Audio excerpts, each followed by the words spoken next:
Welcome back, everybody, for another deep dive. And today we're going all the way back to 1984, Okay. to the wilds of Alaska, a Wow. place that really captures the imagination. Yeah, definitely. I think when you think about Alaska, you think about just huge open spaces and wilderness, Totally. and maybe a touch of danger, too. Right, her. And that's kind of the heart of the story that we're going to be diving into today. Yeah. It's the story of a man named Michael Silka, Okay. who seemed to just vanish into thin air, leaving behind a trail of tragedy and a lot of unanswered questions. So it's not just a missing person case then. Not exactly. This sounds intriguing. Yeah, it really is. So what kind of information are we working with here? Well, we've got a combination of articles and excerpts that kind of paint a picture of Silka's life and the events that led up to his disappearance. Okay. And what's our mission today with all of this? Well, I think our goal is to try and piece together the fragments of information that we have Hmm. and see if we can make sense of what happened and maybe even explore why. It's like a puzzle then. Exactly, like a really complex human puzzle. I like it. So to start this puzzle, let's go back to the beginning, Like- to Silka's early life. Right.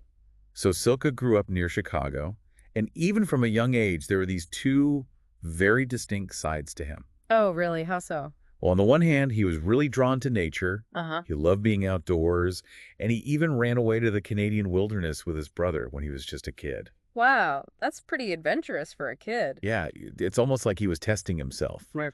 seeing if he could survive on his own out in the wild. Testing the limits. Yeah, exactly. So that's one side of him, but you said there were two. Right. So on the other hand, there was this pattern of rebellion, almost like an inability or maybe even a refusal to conform to societal rules. Okay, I'm starting to see the complexity here. Yeah. And even as a teenager, he was already getting into trouble with the law, like trying to steal camping gear and weapons from a sporting goods store. Oh, wow, that's pretty serious. It is, and it's almost like he was preparing for some kind of solitary existence even back then. So this rejection of authority continued into adulthood. It seems so. You mentioned he joined the army, right? He did, yeah. How did that go?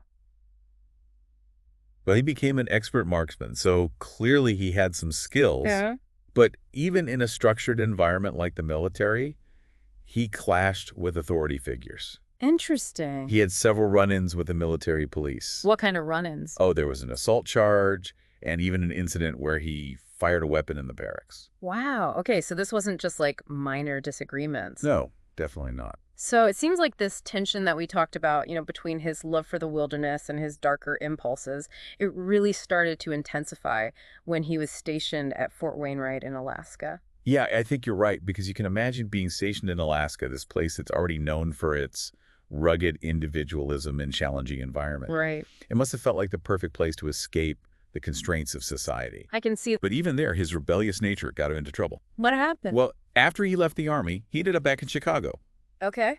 Got into more legal hot water this time for weapons violations. Oh. And then, instead of facing the consequences, he skipped bail. And guess where he went? Back to Alaska. You got it. It's like he was drawn back to that environment, a place where he could just disappear and live by his own rules. And he was able to stay hidden for a while? Well, not entirely. Oh. There's this one incident that really stands out. What happened? The police went to his cabin to question him about some bloodstains they had seen. Bloodstains. Yeah, pretty chilling, right? Definitely. And this incident actually happened just before the disappearance of his neighbor, Roger Culp. Okay, so now we've got a missing person in the mix. We do. And this is where the remoteness of Alaska, which might have seemed like an advantage for Silka, actually becomes a key factor. How so? Well, think about it. Alaska is vast. Right. Huge distances between settlements. Exactly. It's not like a densely populated city where crime would be immediately noticed. Good point. And in this case, there were witnesses who reported hearing gunshots coming from Silka's cabin around the time Culp disappeared. Right. But they didn't report it right away. Oh, no. And by the time the troopers returned with a warrant, the snow had melted, and they found what? Human blood. Yeah. And Silka Yeah. vanished without a trace. So at this point, he's a wanted man, potentially involved in a serious crime. And then what? Then he resurfaces in a tiny isolated town called Manley Hot Springs. Manley Hot Springs. Yeah, it's a place that's only accessible by this long unpaved road. Sounds pretty remote. Oh, it is very remote, and that's part of what makes this whole story so unsettling. Okay, I'm hooked. Tell me more. So Silka shows up in Manley Hot Springs with camping gear, a canoe. Okay. And he presents himself as this self-reliant mountain man.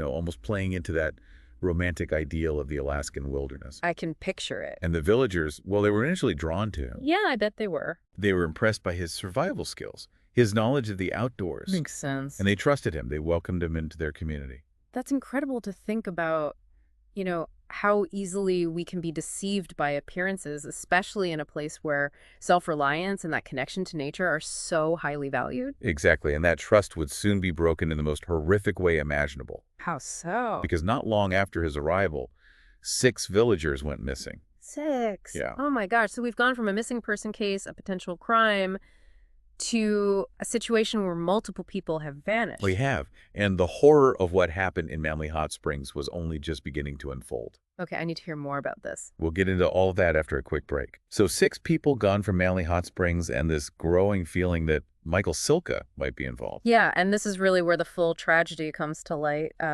You see during the search for the missing villagers. Yeah. They made a discovery that shifted everything. Silka was actually wanted for questioning in connection with the murder of Roger Culp. Wait, so back in Fairbanks? Yeah, exactly. So it wasn't just a disappearance then, it was a potential homicide. Exactly, and that's why the authorities really kicked into high gear. Makes sense. Yeah. I mean, you've got a potential murderer on the loose, multiple people missing, Yeah. and you're operating in some of the most remote and unforgiving terrain imaginable. It's a lot of pressure on the Alaska State Troopers. Absolutely. The sources describe a massive manhunt. Helicopters, planes, even the CERT was deployed. Wow, the CERT. Yeah, for those who don't know, the CERT is essentially Alaska's SWAT team. Mm-hmm. Highly trained and equipped to handle the most dangerous situations. Right, especially in those extreme environments. Exactly. So that gives you an idea of how seriously they were taking this. Yeah, for sure. And they eventually tracked him down right up the Zitsiana River. Yeah, near his own canoe and a boat belonging to one of the missing villagers, Fred Burke. So picture this. Silka cornered, armed, and desperate. Chilling. The troopers tried to get him to surrender peacefully. Of course. But that's not how this ends, is it? Sadly, no. Silka chose violence. He opened fire on one of the helicopters with his Ruger Mini 14 rifle. Oh, no. Yeah, he actually managed to penetrate the windshield, instantly killing Trooper Troy Duncan and injuring the pilot, Captain Donald Lawrence. That's devastating. Trooper Duncan was only 34 years old, a 10-year veteran of the U.S. Marine Corps.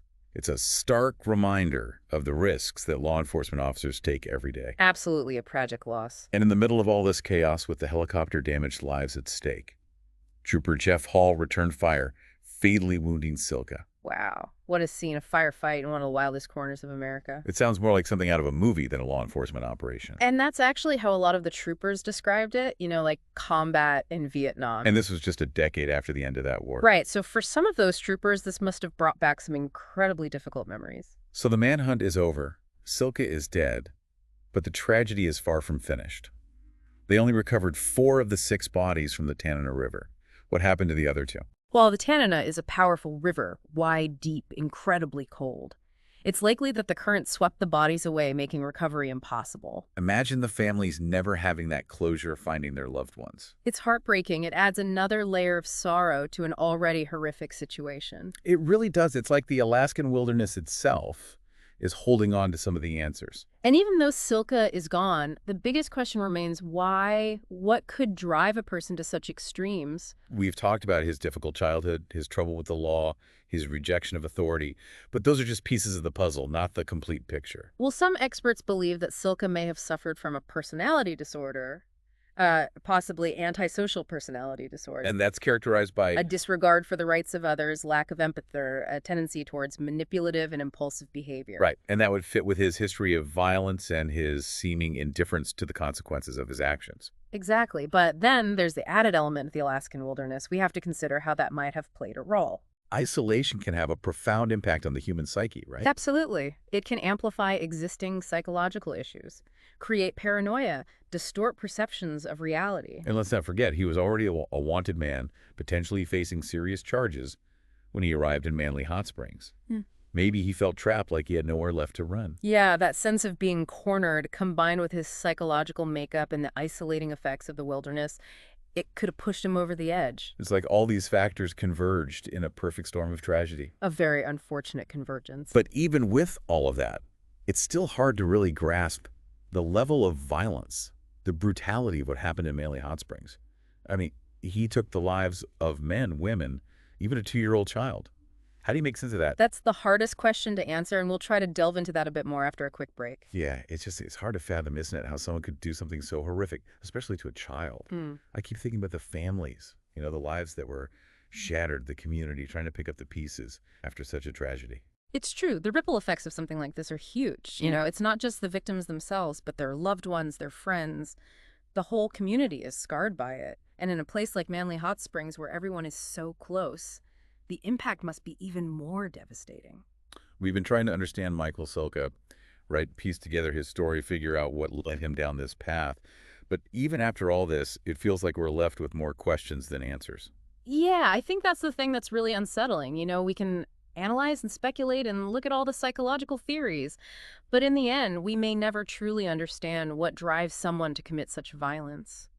I'm struck by how easily he was able to fit into that community. He was charismatic, he had skills, and they trusted him, they welcomed him in. I think that just shows the two sides of human nature, right? Our capacity for both good and evil. It reminds us that appearances can be deceiving, that even someone who seems charming and capable can be hiding something dark beneath the surface. It's a sobering thought, for sure. And it makes me wonder, are there any lessons we can learn from all of this? Anything that might help prevent something like this from happening again?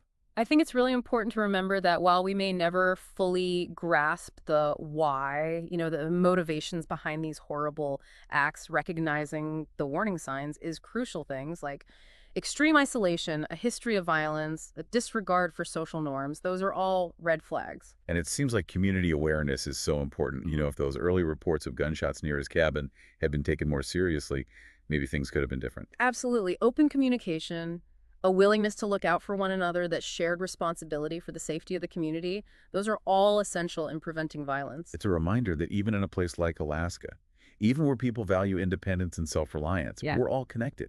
We all have a responsibility to each other. I think that's a really important takeaway from this whole deep dive, the idea that even when we're striving for individual freedom, even when we're facing isolation and hardship, we can't forget the power of human connection and the responsibility we have to protect each other. It's a powerful message and a good place to end our exploration of Michael Silka's story. Thanks for joining us on this journey. It's been a tough one, but an important one, hopefully. By shining a light on these dark corners of human experience, we can contribute to a world where tragedies like this become less and less frequent.